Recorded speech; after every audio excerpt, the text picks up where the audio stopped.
Vice President Mike Pence goes to Turkey and declares a ceasefire in Syria.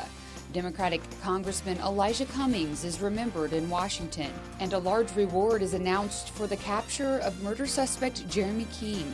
This is 17 News at noon. Good afternoon, I'm Tabitha Mills. We begin 17 News at noon with breaking news as Vice President Mike Pence announces the United States and Turkey have agreed to a ceasefire in Syria. Pence spoke after a high-level delegation of U.S. officials and met with Turkey's president in Turkey's capital of Ankara. Pence says there will be, quote, a pause in military operations for 120 hours, end quote, to allow the U.S. allied Syrian Kurds to withdraw. The 5-day ceasefire will allow for Kurdish withdrawal from a security zone roughly 20 miles south of the Turkish border in what appeared to be a significant embrace of Turkey's position in the week-long conflict. The vice president says the U.S. and Turkey have mutually committed to peaceful resolution and future for the safe zone. Moving on now, longtime Democratic Congressman Elijah Cummings, a champion of civil rights and a key player in the impeachment investigation, has died. Flags over the U.S. Capitol and White House were lowered this morning in honor of the late Congressman. NBC's Joff Bennett has a look back on the Congressman's life. Elijah Cummings had been a familiar face on Capitol Hill for nearly 25 years. A 12-term congressman known for his soaring oratory, Cummings ascended the heights of political power as chairman of the House Oversight Committee. Yet through it all, Cummings never moved away from the inner city of his native Baltimore. Elijah Cummings was one of 7 children born to South Carolina sharecroppers who moved north for a better opportunity. He credited his parents, both preachers, for instilling in him a moral code which led him into a life of public service and was the guiding force of his career. When riots erupted on the streets of Baltimore in 2015, following the death of a 25-year-old black man in police custody, it was Cummings who called for justice while urging calm. We gotta go home. And when the Maryland Democrat took a lead role in investigating the Trump administration, he defined for all what he saw as his chief obligation. When we're dancing with the angels, the question will be asked, in 2019, what did we do to make sure we kept our democracy intact?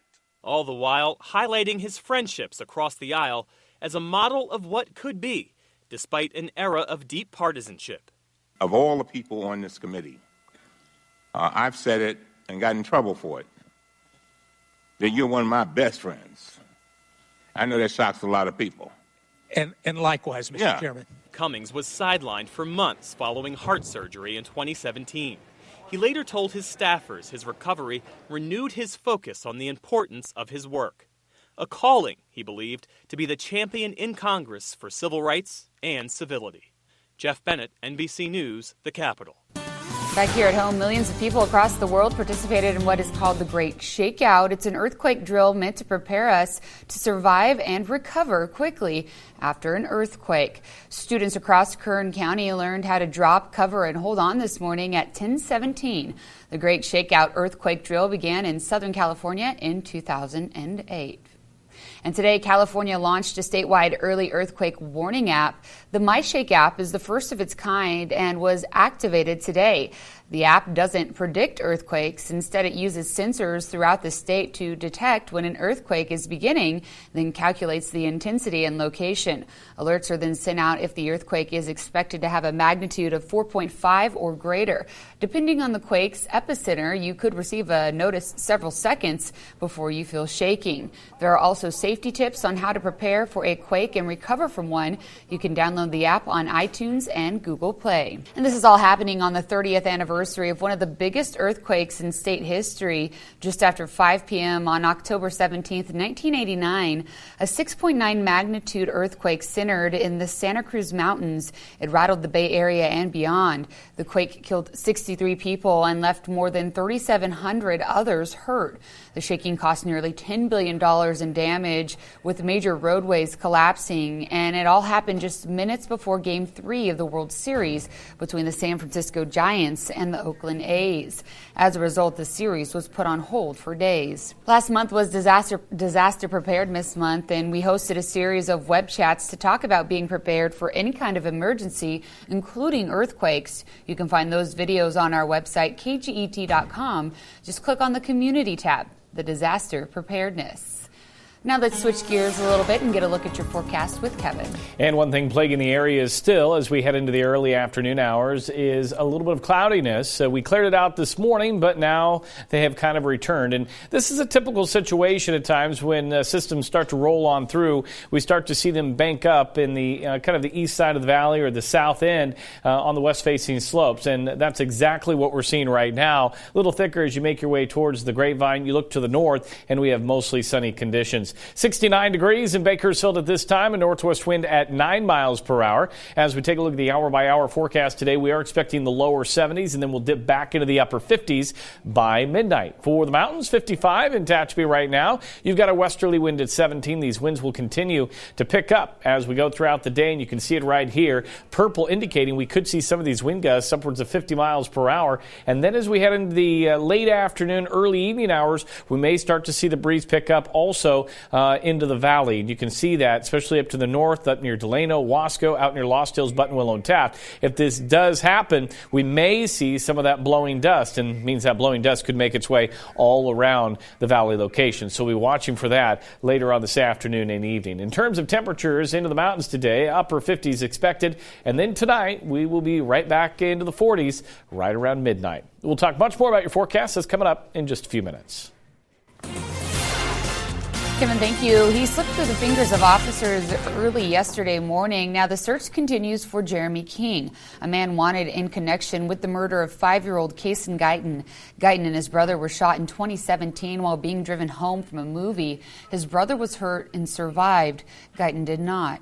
Last month, officers arrested one of 2 men wanted in connection with the shooting, Jonathan Knight.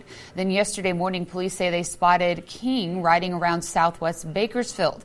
The driver led officers on a chase, and when she finally stopped, officers arrested her, but King got away. It's just another example of putting the public at risk. We need to get him into custody peacefully so the process can work. Police say King is considered armed and dangerous. Anyone who knows where he is should call BPD at 327-7111 or the secret witness hotline at 322-4040. A $10,000 reward is being offered for information that leads to his arrest. A frantic search continues this morning for a boy who's been missing for more than 24 hours. This is a picture of Jesse James. Bakersfield police say he was last seen around 7:30 yesterday morning on Friant Drive near Rio Bravo Drive. He was wearing a black tank top, sweatpants, and shoes. He's considered at risk due to his age and the fact that he's never been reported missing. Anyone with information is asked to call BPD at 327-7111. Firefighters continue to get the upper hand on a massive wildfire burning in the Southland. The fire erupted a week ago near Sylmar and quickly spread to the Granada Hills and Porter Ranch areas. At least 2 people died of suspected heart attacks. And earlier this week, the Los Angeles Fire Department said the fire sparked below a high-voltage transmission tower owned by Southern California Edison. But the cause of the fire is still under investigation. So far, flames have scorched nearly 8,400 acres. The fire is 52% contained at this time. The threat of another public safety power shutoff is looming. SoCal Edison has activated another alert for homes and businesses in Kern County as high winds are once again in the forecast. More than 1,600 homes are under the PSPS consideration in unincorporated areas of the county. That includes Camp Owens, Kernville, Lake Isabella, Woodford Heights, Weldon, Onyx, and Canebrake. We have a link to the affected areas on our website, KGET.com. Just click the hot link icon to find them. And at last check, there weren't any shutoffs in effect. Will PG&E pay up following the planned power shutoffs? That's what California lawmakers are demanding from the company. The California Public Utilities Commission is digging into PG&E and how it's handling the power shutoffs, and so are lawmakers. State Senator Scott Wiener is proposing legislation to limit planned blackouts. The goal is to rebalance those incentives so that PG&E isn't just erring on the side of more blackouts and bigger blackouts. And so the bill will allow people to seek compensation from PG&E for their business that had to close or for damages that they sustained. The bill would force the CPUC to create a way for customers to recover costs stemming from power shutoffs, and the bill is gaining momentum. Governor Gavin Newsom is also demanding PG&E reimburse customers affected by the shutoffs. KGET is teaming up with Adventist Health Bakersfield to highlight the many inspiring stories in our community. Lives are transformed every day by people in our community who care, taking action to better the lives of others. A local solar company did just that this week to help a single mother in her late 70s forced to work to pay her power bill every month.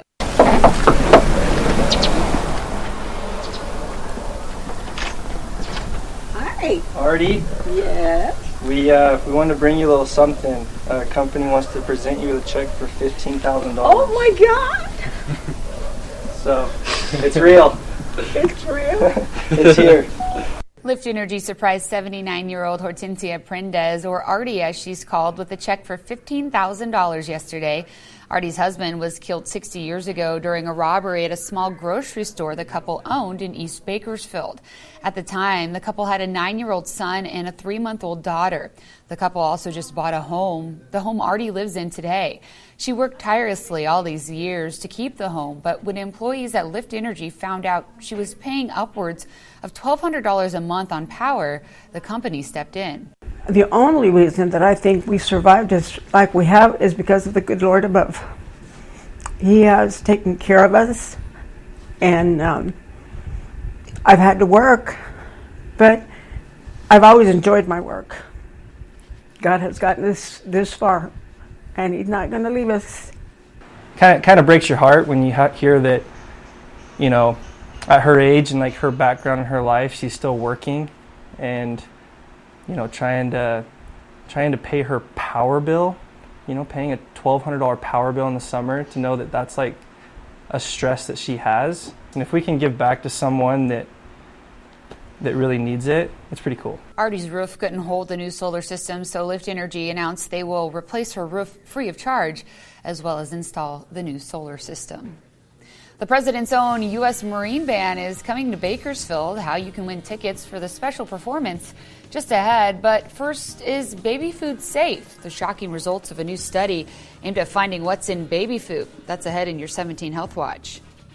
Welcome back in your 17 Health Watch. When you feed your baby, you may also be serving up mega doses of lead, arsenic, and mercury. A new investigative study found that these toxic heavy metals are in many of the foods produced and marketed for babies. 168 baby foods from major manufacturers were tested, and 95% contained lead, 73% contained arsenic, and 75% contained cadmium, and 32% contained mercury. Even in trace amounts, those chemicals are linked to impaired brain development in children. The worst offenders were baby foods made with rice, sweet potatoes, and fruit juices. The negative brain impacts of these chemicals worsen with repeated exposure. Physicians suggest pureed vegetables, salmon, peanut butter, oatmeal, and avocado as safe baby foods. They also say meats are better sources of nutrients than rice cereals. Let's take another look at your forecast with Kevin. Temperatures are just going to be perfect as we go throughout the afternoon here. Beautiful shot outside as we continue to see the broken clouds. And again, those will be around now probably most of the afternoon, but we will see clearing by tonight. We've got 69 degrees in Bakersfield right now, along with Delano and Wasco, 66 in Taft, and then we have 50s and 60s in the mountains. So overall, temperatures are just perfect heading into the early afternoon hours here. Overnight, we're at 54. That's where we should be this time of year. Normal high is 79, and 100, the record set back in 1959. If you're going to be out and about enjoying this beautiful weather, well, 619 will be your sunset for tonight. Take a look. Wasco, 69 degrees, partly sunny skies there. Harvin, we've got some clouds and 68, and then up into the Golden Hills area, 53 degrees and a mix of sun and clouds. And this picks it up real nicely on the satellite. This is a typical situation. These clouds kind of get banked up here in the south into the valley. You go further north, and we have even more clearing taking place. us right now. Here's a look at the regional view and a fairly quiet start to the afternoon. You may be asking, what are these orange little lines here? These are high surf advisories along the coastline. We're expecting the winds to pick up there a little bit as this next cold front swings through later on this afternoon and tonight. Temperatures right now running into the 60s and 70s. The Bay Area 65, 70 in Fresno with the lower 70s down to the south. Vegas checking in at 80. And this afternoon, we'll be looking at some nice 70s into Sacramento and Fresno, upper 60s in Fresno, 70s to the south of us as well. Los Angeles cooling down from the upper 80s and even some lower 90s they saw yesterday. So let's look at the big picture. And this is the front that will continue to track east as we go throughout this afternoon and evening. We're getting the cooler air with it. And we're also going to watch those winds to pick up this afternoon as well. And that's why we've got that wind advisory out there. And we've extended it. Remember this morning we talked and the wind advisory was going to be in place until 11 o'clock tonight. We've now extended it until 2 a.m. tomorrow morning. So kind of getting a late start on this front pushing on through, and that's why we've extended that. Air quality will be moderate with an AQI at 97 today, and temperatures, again, very nice. 73 in Bakersfield, 74 in Delano, 72 in Taft, and a northwest wind 5 to 10. But if you're out on the west side of the valley, those winds will be a little bit stronger. Now, as we take a look at the mountain forecast today, a mix of sun and clouds. Winds could be gusting around 55, 60 as we progress into the afternoon and evening. 64 in Frazier Park with 50s and 60s out of Tehachapi. Lower 70s for the Kern River Valley. And then for the desert, we're looking at winds to gust right near 60 miles per hour, sustained out of the west 25 to 35. 72 in Mojave, your extended forecast. Tomorrow, 72. We actually keep you in the lower 70s through Sunday. But then next week, Tuesday, Wednesday, we start to see a warm up again, and fire weather may be a problem as humidity levels will be low. And the mountain forecast, we're in the lower 60s, as you can see, through Saturday and Sunday, and then 70s return Tuesday and Wednesday. As we take a look at the Kern River Valley forecast, beautiful weather the next 7 days, just a little bit warmer by next Tuesday. So expect those winds to pick up a little bit this afternoon, and with these clouds kind of banking up on the south end of the valley here, we even saw a little bit of drizzle, had a little report of drizzle. So not necessarily rain, but as these clouds kind of condense, we got a few little drops out of it. All right. Thanks so much, Kevin. Yep.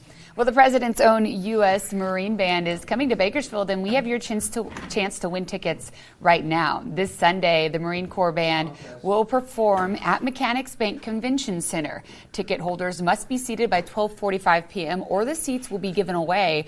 Tickets, while free, are all reserved, but we have several pairs to give away, which we are doing today, tomorrow, and Thursday. All you have to do is call our contest line. It's 283-1771. We will take caller 17. Again, that is 283-1771. Well, to update or not to update, concerns around Apple's newest iPhone update and what you need to know before installing it on your phone and your 17 Business Watch after the break. Plus, how one Colorado man is trying to be a role model that he searched for throughout his childhood. That's still ahead. Welcome back in your 17 Business Watch. To update or not to update, that is the big question, and whether the new version of the iOS will make things better or make things worse. Gotti Schwartz has a closer look at the latest upgrade.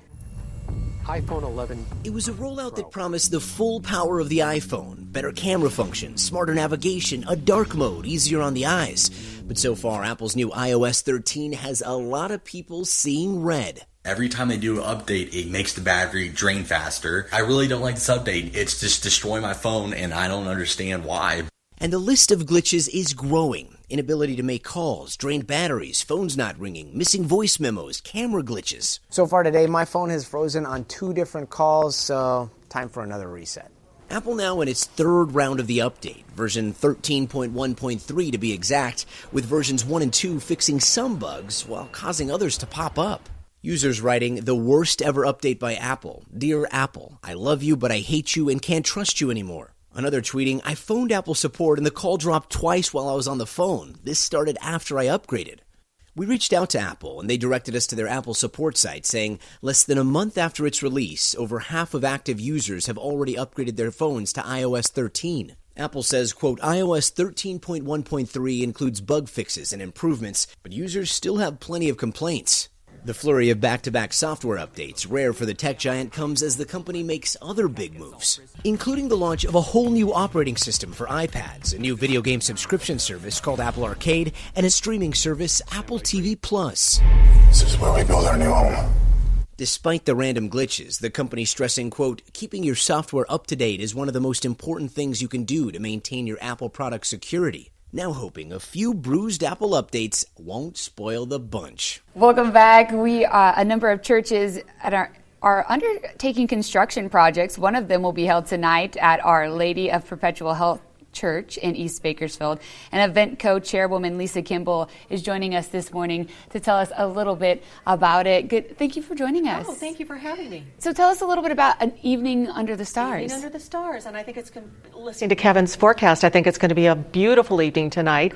Our Lady of Perpetual Help Church in East Bakersfield, and we're right next to Garces Memorial. We're one of the oldest churches in Bakersfield. We were built in 1948, and like many churches, we had an adjacent rectory where the religious would live, but it's sort of a new trend where priests are living off-site but nearby, and they're converting these rectories into parish centers for parish offices and meeting places for all the organizations within the parish. So we're super excited. We got the green light from the diocese, so construction's getting started, and we're also going to kick off our commemorative brick campaign tonight as well. So it starts at 6:30, goes until 9 o'clock. Wine, hors d'oeuvres, and just a wonderful evening in the courtyard of our beautiful church. Yeah, you can't go wrong. Beautiful weather, a great cause.